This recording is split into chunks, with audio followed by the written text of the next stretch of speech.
Hello friends, कैसे आप सब। तो डियर, आज का जो क्लास है ये क्लास 6 का चैप्टर 6 है, हिस्ट्री। ने प्रश्न ने विचार। और आज के क्लास में जो है हम लोग एमसीक्यू क्वेश्चन करने वाले हैं। देखिए यहाँ पे क्लास 6 to 8 की एनसीईआरटी की बुक का एक एक चैप्टर हम लोग डिस्कस करते हैं और साथ में हम लोग एमसीक्यू क्वेश्चन कर रहे हैं। तो हम पहले बता दें कि यहाँ पे सीटेट में जो है ना, जो क्वेश्चन आता है ये आपका एजप्शन और रीजन से आता है। इसके अलावा जो है आपका स्टेटमेंट बेस्ड भी क्वेश्चन आता है, लेकिन यहाँ से कुछ क्वेश्चन ऐसे भी देखने को मिलता है। और ये जो क्वेश्चन हम लोग अभी कर रहे हैं, यहाँ से एटलीस्ट जो है 20 क्वेश्चन देखने को मिलेगा।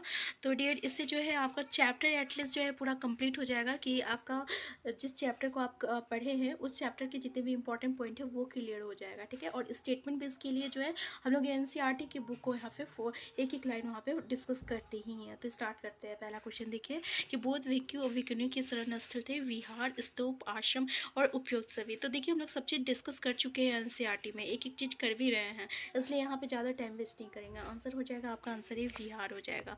नेक्स्ट क्वेश्चन है आपका कि बुद्ध और जैन के युग में ही कुछ अन्य विद्वान भी खोज कर रहे थे। उन्हीं प्रसिद्ध विद्वानों में एक प्रणिनी ने एक महत्वपूर्ण रचना की और संस्कृत भाषा की यह रचना संबंधित है। किससे है प्रणिनी?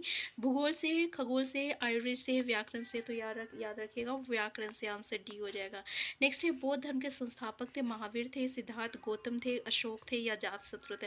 तो जैसे कि आपको पता है कि आपका सिद्धार्थ और गौतम जो है बौद्ध धर्म के संस्थापक थे, जबकि महावीर जो है ये आपका जैन धर्म के हैं। तो आंसर बी जो रहेगा ये आपका करेक्ट आंसर हो जाएगा। ठीक है। और ये अशोक जो है किसके आपका अनुयायी थे? तो ये आपका बौद्ध धर्म के अनुयायी थे। नेक्स्ट है आपका उपनिषदों में संकलित वार्तालापों चर्चाओं के संदर्भ में निम्नलिखित कथनों में से कौन सा कथन सही नहीं है? पहला है ये कि इन चर्चाओं में भाग लेने वाले अधिकांश पुरुष ब्राह्मण तथा राजा होते थे। तो बिल्कुल सही है कि जो यहाँ पे वार्तालाप होती थी, जो चर्चाएँ होती थी, वहाँ पे जो पुरुष ब्राह्मण होते थे और राजा होते थे वही भाग लेते थे।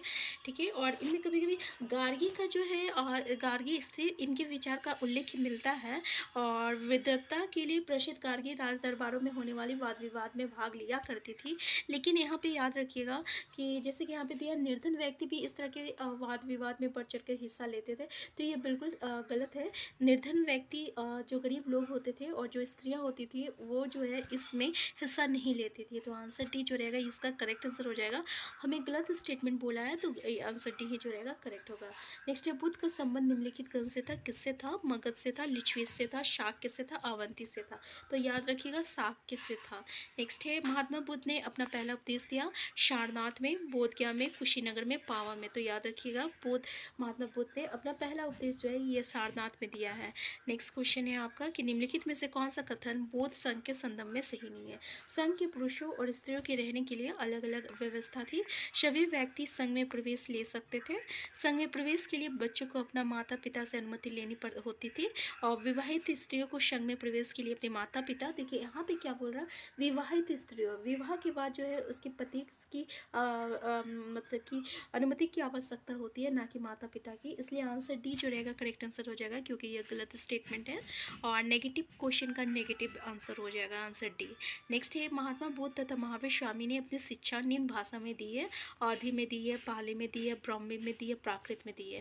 तो ये जो महात्मा बुद्ध और महावीर स्वामी जो है ना, ये अपनी जो अधिकतर जो प्रवचन जो है ना ये प्राकृत भाषा में दी है। प्राकृत भाषा जो होती है ना, जो आम बोलचाल का जो भाषा है ना, जो हर आदमी जो यूज़ करते थे उसको प्राकृत भाषा कहते थे। तो आंसर डी हो जाएगा। नेक्स्ट है सारनाथ का स्तूप प्रतीक है। देखिए सारनाथ का जो स्तूप है ये तो महात्मा बुद्ध का प्रतीक वहाँ पे उसके प्रतीक है, लेकिन ये किस चीज़ की है? जैसे महात्मा बुद्ध के जन्म का है, महात्मा बुद्ध के पहले उपदेश का है, या महात्मा बुद्ध द्वारा संघ की स्थापना का है, या महात्मा बुद्ध के देहांत का है। तो याद रखिएगा महात्मा बुद्ध के पहले उपदेश का है। नेक्स्ट क्वेश्चन है संस्कृत भाषा के व्याकरण की रचना करने वाले एक महान विद्वान थे। शंकराचार्य, प्राणिनि, अश्वघोष, आर्यभट्ट। तो याद रखिएगा प्राणिनि। ठीक है ना। अभी हम लोग इससे पहले भी डिस्कस किए थे ना। तो प्राणिनि किससे संबंध रखते हैं? व्याकरण की रचना से संबंध रखते हैं, जो कि संस्कृत भाषा में थी। नेक्स्ट है जैन धर्म के संस्थापक थे। प्राणिनि थे, गौतम थे, वर्धमान महावीर थे और सत्यकाम थे। तो आंसर क्या हो जाएगा? आंसर सी हो जाएगा, वर्धमान महावीर। जैसे महावीर को ही जो है वर्धमान के नाम से वर्तमान नाम है इनका। नेक्स्ट है बोध गया नामक स्थान कहाँ है? बिहार में, उत्तर प्रदेश में, हिमाचल प्रदेश में, झारखंड में। तो याद रखिएगा ये जो बोध गया है ना, ये आपका उत्तर प्रदेश में है। नेक्स्ट क्वेश्चन है आपका कि गौतम बुद्ध को किस नाम से पुकारा जाता है? तो हम लोग ये डिस्कस कर चुके हैं ना कि गौतम बुद्ध को हम लोग सिद्धार्थ के नाम से जो है पुकारते हैं। तो आंसर ए हो जाएगा। नेक्स्ट क्वेश्चन है गौतम बुद्ध का जन्म कितने वर्ष पूर्व हुआ था? 1500 वर्ष, 3000 वर्ष या 2500 वर्ष या आपको 2000? तो याद रखिएगा 2500 वर्ष हुआ था। नेक्स्ट क्वेश्चन है आपका बुद्ध किस वर्ण के थे? ब्राह्मण के थे, क्षेत्रीय क्षत्रिय के थे, वैश्य या शूद्र? तो याद रखिएगा क्षत्रिय थे। बुद्ध जो है ना वो क्षत्रिय वर्ण के थे। नेक्स्ट है महात्मा बुद्ध किस गण से संबंधित? ये भी हम लोग डिस्कस किए। लुम्बिनी है, वज्जी है, उज्जैन है, शाक्य है। तो आंसर डी हो जाएगा, शाक्य के थे। नेक्स्ट है महात्मा बुद्ध को कहाँ निवारण प्राप्त हुआ था? वाराणसी में, सारनाथ में, बोधगया में या कुशीनगर में? तो याद रखिएगा बोधगया में जो है इसको निवारण प्राप्त हुआ था। नेक्स्ट क्वेश्चन है महात्मा बुद्ध ने अपना पहला उपदेश कहाँ दिया था? सारनाथ, कुशीनगर, वाराणसी और गया में। तो याद रखिएगा इन महात्मा बुद्ध ने अपना पहला उपदेश जो है ये आपका सारनाथ में दिया था और यही इसका प्रतीक रहा था सारनाथ में। ठीक है, तो आंसर ए हो जाएगा। नेक्स्ट है आपका कि महात्मा बुद्ध की मृत्यु कहाँ हुई थी? वाराणसी, कुशीनगर, सारनाथ या लुम्बिनी? तो याद रखिएगा कुशीनगर में जो है महात्मा बुद्ध की मृत्यु हुई थी। कहाँ हुई थी? कुशीनगर में। नेक्स्ट है जैन धर्म के महत्वपूर्ण विचारक कौन थे? पार्श्वनाथ थे, महावीर थे, ऋषभ देव थे या महात्मा बुद्ध थे? तो महत्वपूर्ण विचारक जैन धर्म के ये कौन थे? महावीर थे। ठीक है ना, महावीर। नेक्स्ट क्वेश्चन है आपका महावीर स्वामी को कितने वर्ष की आयु में घर त्याग दिया था?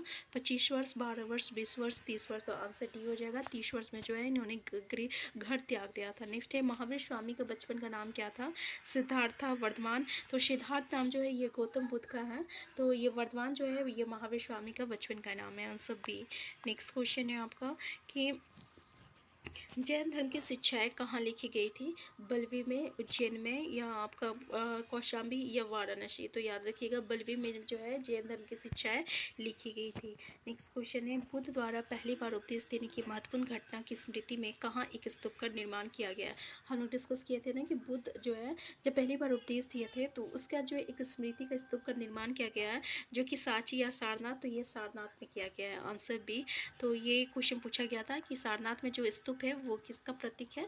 तो बुद्ध धर्म का जो पहला उपदेश दिया गया है उसका प्रतीक है। नेक्स्ट है बल्वी नामक स्थान कौन से राज्य में है? जम्मू कश्मीर, पंजाब या आपका गुजरात या उत्तर प्रदेश? तो ये है आपका गुजरात का। बल्वी नामक स्थान जो है ये आपका गुजरात राज्य से है। आंसर से। नेक्स्ट है जैन धर्म के मुख्य महाव्रत कौन सा था? ब्रह्मचार्य, गृहस्थ, वानप्रस्थ या संन्यास? तो याद रखिएगा जैन धर्म के जो मुख्य महाव्रत है ये आपका ब्रह्मचार्य से है। नेक्स्ट है निम्नलिखित कथनों में से कौन सा कथन सही नहीं है? पहला ये कि जैन धर्म का समर्थन मुख्यतः व्यापारियों द्वारा किया गया। किसानों के लिए जैन धर्म के नियमों का पालन अत्यंत कठिन था क्योंकि इसमें फसल की रक्षा के लिए उन्हें कीट मकोड़ों को मारना पड़ता था। देखिए जैन धर्म जो है में किसी कीड़े मकोड़े तक कभी मारना जो है ये आपका पाप माना जाता था, तो इसलिए व्यापारियों ने तो इसका समर्थन किया लेकिन जो किसान थे इसका जो समर्थन नहीं कर पाए क्योंकि उन्हें फसल की रक्षा के लिए कीड़े मकोड़ों को मारना पड़ता था। ठीक है, और बाद की सदियों में उत्तर भारत के साथ साथ जैन धर्म का विस्तार गुजरात, तमिलनाडु और कर्नाटक में भी हुआ था। ये भी सही है। नेक्स्ट है आपका कि वर्तमान में उपलब्ध जैन धर्म की शिक्षाएं उत्तर प्रदेश के कुशीनगर नामक स्थान पर लिखी गई थी। ये आंसर डी जो रहेगा करेक्ट आंसर हो जाएगा, ये गलत है।